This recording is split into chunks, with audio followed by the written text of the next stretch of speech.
নমস্কার, আমি সৃজিত চলে এসেছি আরেকটা নতুন গানের ভিডিওতে।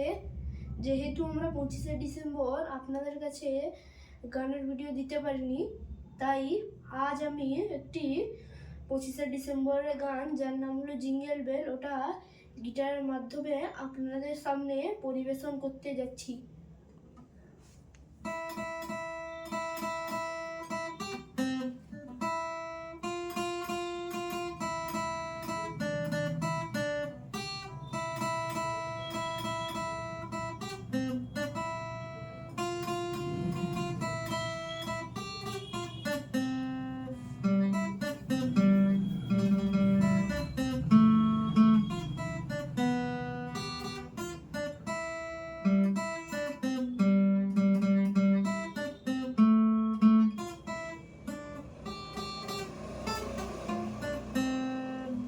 নমস্কার, যদি ভালো লাগে তাহলে সাপোর্ট করবেন।